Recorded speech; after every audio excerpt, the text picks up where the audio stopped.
I'm redoing it. All of it.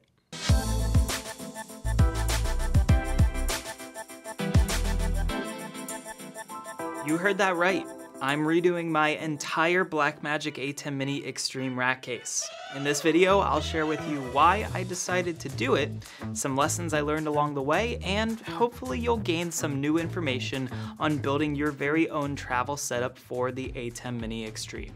As you've probably seen in my past video, I bought a 6 rack unit rolling case and meticulously spent hours brainstorming how I was going to fit my Atem Mini Extreme into the case, along with a multi-view monitor, recording, playback, converters, and more. I ripped the whole thing apart and decided that 2 was actually better than 1 in this case.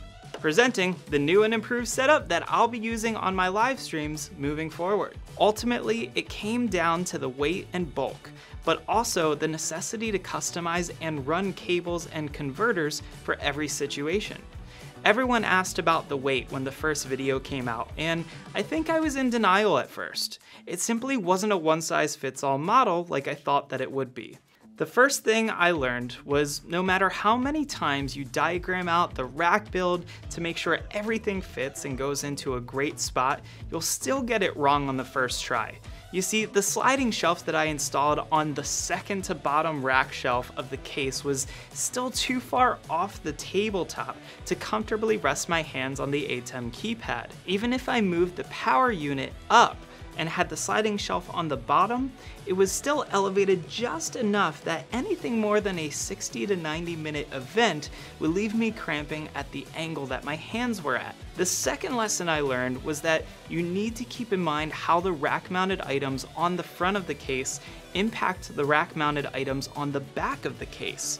Things like sliding shelves take up almost the full depth of the case, and so you can't mount anything on the back side of the case at the same rack level. The internet switch that I'm using takes up about half the depth of the case, so while I can install fans, vents, and other flatter items opposite the internet switch, I could not install shelves or anything that stuck out more than half the depth of the case. The third and final lesson I learned was that as nice as it was to have a fully custom patch panel on the back of the unit for all of my inputs and outputs, you still need to organize the spaghetti mess of cables inside the case. And if one of those cables goes bad, you better have a screwdriver on hand to take the whole thing apart. So where is the setup headed, and what changed since I built this first case for the Atem Mini Extreme?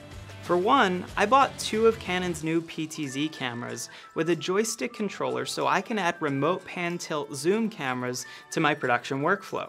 This is going to make life easier when I'm at an event and don't have a lot of space or budget for that matter for an extra camera operator.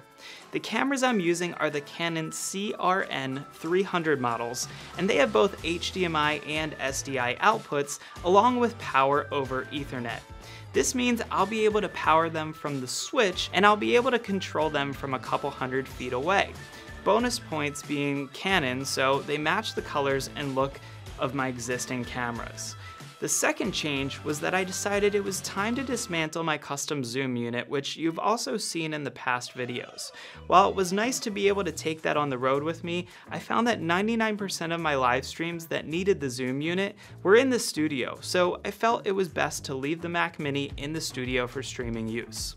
This left me with a 6U shallow rack unit that was completely empty, a 6U deep rack unit that was totally empty, and I decided to buy for my new setup a 4U rack unit at normal rack depth. Here's what my new setup looks like. It includes from top to bottom 3 SDI to HDMI converters on rack 1, an SDI distribution box and web presenter on rack 2, the middle section is a blank dummy plate. The SDI distribution allows for me to take my program feed and split it to up to 8 locations. This is great for an iMag feed to a projector, program outs to recorders, and more. Now on racks 3 and 4, it's simply some air vents that I had left over. Rack 5 is a dual hyperdeck for recording my live stream to SD cards and video playback. And finally, on the bottom, there's a power conditioner. Now let's turn it around to the back. On the back, I wanted to make sure that there was tons of wide open space for airflow and for being able to reach in and run cables. So the first 2 rack spaces are totally empty. The third rack space is a fan unit, the fourth is power over Ethernet switch to connect my PTZ cameras and power them, but also to connect the HyperDecks to talk to the Atem. Below the switch is just more open space, so I'm free to run my cables. At this point, you're probably thinking, what the heck happened to the awesome pull-out monitor that you had? And I'm glad you asked. The new 4U rack unit now has both the pull-out monitor and dual monitors from the old Zoom unit below it. The pull-out will be used for multi-view, and the dual monitors below it will be for easier viewing of my PTZ cameras, and/or this could be routed to be almost anything else, like video playback or slides from a presenter's computer. It really doesn't matter, but I love how light this case is now and the fact that I can split it into 2 separate usage cases. So the Atem doesn't get mounted in the rack, and I can see where this might be a bit of a downer for some people, but it simply wasn't working out for me.